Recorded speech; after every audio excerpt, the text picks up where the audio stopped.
Cara, ninguém quer morrer. Alguém quer morrer? Ninguém quer morrer. E eu acho que não tem nem que se pensar nisso, sim, dependendo da idade que você tem. Não precisa. Não pense nisso. Não pense. Porque não tem esse o porquê, não tem que ter esse medo, não tem que ter... Porque senão você cria, você entra muitas vezes numa espiral, né, como se fosse um redemoinho, porque você só vai pensar no que... Poucos animais sabem que vão morrer, pouquíssimos. Você tem um ou outro que percebe e buscam, por exemplo, você tem alguns mamíferos que percebem, se recolhem, se afastam, né, vão para um lugar específico, mas pensar e refletir sobre a morte, só o ser humano, que é uma dádiva e, ao mesmo tempo, é uma crueldade. Se você pegar... Olha que loucura, isso é bíblico. E mesmo que você seja ateu, não tem problema. Pegue como uma metáfora. O homem vivia no paraíso até consumir do fruto proibido, que era o fruto do bem e do mal, da consciência. Ou seja, você vai se tornar um pedacinho de Deus. Você vai ser criador. Você vai dominar sobre os outros animais. Você vai ter a possibilidade de criar algo que não existe no planeta. Quem faz isso, cara? É só o ser humano. Só que, ao mesmo tempo, você vai ver as suas vergonhas, você vai ver a nudez, você vai se cobrir. Ou seja, você vai ter a consciência de si e a consciência da sua finitude. E isso é o castigo. É saber que você vai morrer. É saber o que você vai deixar. O que você não vai deixar. O que você consegue promover para as outras gerações. Então, quando você começa... Primeiro... Depende do pai e da mãe. Primeira infância é uma esponja. Então, por isso que é aquele negócio, a primeira infância, 0 a 7 anos, como é que o papai e a mamãe se dão? Tudo isso vai refletir como eu olho o mundo, a sexualidade, como minha mãe enxerga o homem, como o homem enxerga a mamãe, como é que eles se dão? Como é que é essa referência? Aí depois, amiguinhos, é muito importante essa parte dos teenagers, né? Ali, dos adolescentes, é onde eles começam a perceber que existem outras referências além do pai e da mãe, do irmão mais velho e tudo mais. Então, eu aprendo com os meus colegas. E aí vem a descoberta da sexualidade, diferente muitas vezes daquela primordial. E aí você fala, porra, mas isso é interessante, eu gosto, não gosto e tudo mais. Existem referências, existe a traição, existe a resiliência, existe o bem, existe o mal. E aí você vai indo, até que você percebe depois o quê? Que você não precisa agradar todo mundo. Você não precisa ficar com todo mundo. Você não precisa conquistar todo mundo. Você precisa conquistar uma pessoa só. E isso é mais foda ainda, que é um degrau muito foda você ser importante 365 dias por ano para uma pessoa só. E aí depois vem o quê? A outra geração. Agora eu preciso ser referência para essa nova geração. Muitas vezes eu vou ser e falar o que eu não fui. Porque eu não quero contaminar com os meus erros. Olha que interessante isso. E aí, quando você está partindo, é quando você começa a olhar para trás e falar o que eu fiz, o que eu não fiz, o que ainda há tempo de fazer. E é onde você fica mais seletivo em tempo, em estresse. O que eu vou ligar, o que eu não vou ligar. E aí a roupa muda, o conforto muda. Você entendeu? Porque eu não vou mais me vestir para os outros. Eu não vou mais falar para os outros. Por isso que o professor não fala, o Silvio Santos perdeu Porque, cara, ele vai falar para ele. A Hebe falava para ela. A Dercy falava para ela, não vai falar para os outros. Entendeu? Que é o que estava acontecendo com a Simária, né? Isso. É Simone e Simária. Aqui deu o trilho ali, foi a Simária, não é isso? A Simária. Então, entrevista? E eu fiz a análise dela. Eu previ ali com um dia de antecedência que eu falei, ela está pedindo socorro. Ela não aguenta mais o que ela foi até agora. O que trouxe ela até ali não tem mais sentido dali para frente. Ela estava vivendo meio a metanoia. Que é tipo assim, cara, eu já vivi isso, esse show. Tanto que ela fala, eu não preciso mais passar por isso. E aí ela resgata aquele lance do pai que morre, ela descobre, o pãozinho dela era maior. Metaforicamente, ela percebe como ela precisava, pelo menos na cabeça dela, ser arrumo de família. Só que daí depois ela olha e fala, cara, eu não quero mais. Eu não quero esse toque de Midas. E pior que ela fala, mas onde eu toco, vira. E depois ela até toca, o Léo diz assim, E ela fala, mas onde eu toco, dá certo. Mesmo que as pessoas não acreditem. Então ela tem uma santidade ali, ela tem uma... Você fala, caraca, a mulher está precisando de ajuda, cara. Olha o quanto que ela tem essa ligação com o sagrado e ela que sabe, ela que ouve vozes, ela que tem que olhar o detalhe. A psique dela não estava aguentando mais. Então aquilo não faz mais sentido. Então, o que você vai ver? Primeiro, viver as suas etapas e perceber que se aquelas etapas estão sendo vividas intensamente.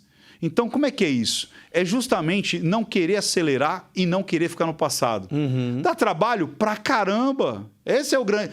Cara, se eu soubesse fazer isso com perfeição, eu ia ser o cara mais feliz do mundo. A gente tem que batalhar isso todo dia. Eu não sou mais o que eu era. E eu ainda não sou o que eu vou ser. Então, viva intensamente o hoje. É isso que falta para as pessoas. O que é a depressão? É você olhar só para o passado. O que é a ansiedade? É você só olhar para o futuro.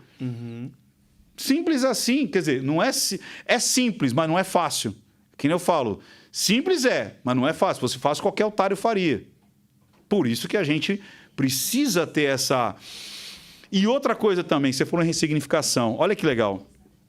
Muitas vezes a pessoa fala assim, eu não consigo mudar o passado, mas eu consigo mudar o presente e o futuro. Não, você consegue mudar o passado também.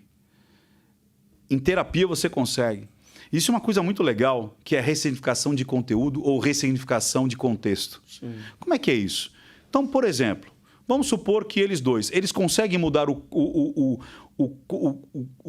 conteúdo de uma mãe narcisista, ou seja, aquela violência que eles tiveram, o conteúdo eu não consigo mudar. Mas eu consigo mudar o contexto. Ou seja, o que hoje eu tenho de experiência que me faz ter uma capacidade maior ou passos largos aí, eu tenho uma...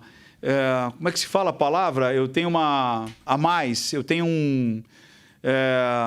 quando você sai antes, uma vantagem. Tá, né? Vantagem. Eu tenho uma vantagem em relação aos outros que nunca passaram por isso. Então eu consigo hoje, só de bater o olho, identificar se é um relacionamento patológico ou não, porque eu vivi isso. Então onde que eu posso usar essa experiência? Mesma coisa, uma menina que foi abusada, violentada, um menino que foi violentado, ele consegue mudar aquele passado, mas ele consegue aproveitar aquele conteúdo para educar o seu filho a não acontecer aquilo. Tem um olhar mais técnico, uma vantagem em relação a esse olhar mais sedutor, mais saliente, vamos dizer assim. Então, muita coisa que você aprendeu no passado, que você colocou um rótulo de só ruim, você pode aproveitar aquilo num outro contexto. Num outro contexto. É fazer do limão uma limonada. Essa é a reificação de conteúdo.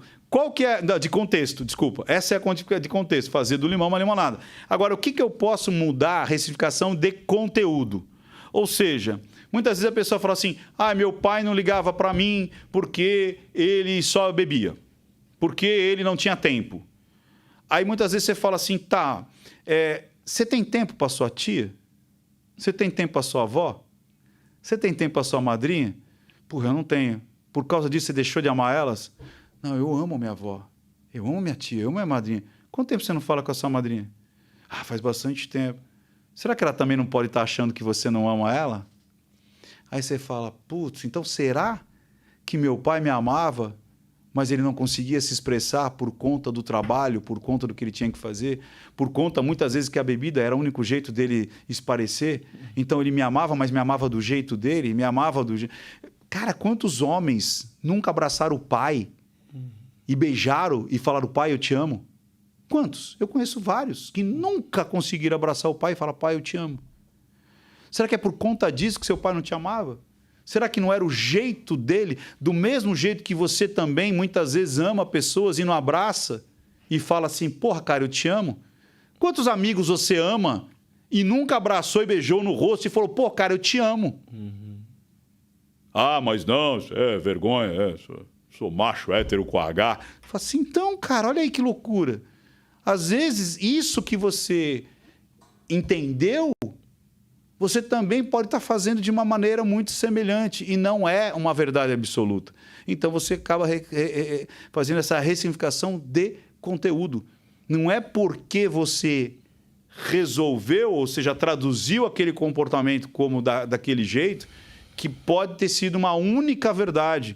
Pode ter sido outros sintomas, outras situações que levaram aquela pessoa. Um caso clássico, olhando ali para o Elvis, eu lembrei do John Lennon.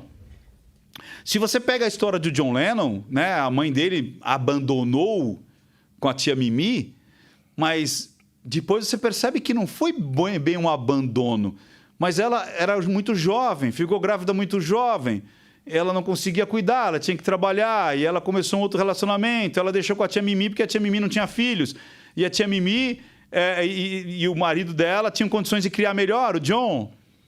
E quando ele descobre isso, ele fala, opa, então, peraí, minha mãe não era tão ruim assim, do jeito que eu acreditava, por ter me abandonado. Ele ressignificou essa distância da criação ao lado da mãe. Isso. E a tia Mimi era muito rígida. Era aquele negócio pão, pão, queijo, queijo, operário. Tudo era troca de tempo por dinheiro. Tanto é que uma frase célebre que a tia Mimi fala para o John Lennon é: tudo bem, John, você até pode tocar guitarra, mas você nunca vai ganhar dinheiro com isso. Aí, quando ele compra uma casa para ela, ele escreve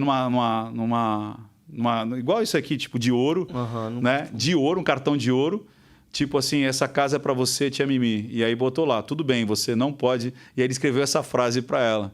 Você entendeu? E escreveu numa placa de ouro e deu para ela. Caramba. Caramba. Muito louco isso. Tem uma situação que muitas vezes tem... E detalhe. Então, para fechar essa história, ele podia ter falado assim, a tia Mimi não acreditava em mim, a tia Mimi era narcisista, não queria meu sucesso, ela queria que eu trabalhasse, queria... Não, ele percebeu que esse era a visão da tia Mimi, era o que ela conhecia de mundo, e ela queria proteger ele. Mas ele foi lá, conquistou e falou, ok, tia Mimi, tá aqui, ó, deu uma casa para você, com o rock and roll, com a guitarra. Mas ele continua amando ela do mesmo jeito. Então, você transformar esse conteúdo, ou seja, era aquilo que ela podia dar para ele. A rigidez, é aquilo que ela podia... Ela aprendeu dessa maneira, saca?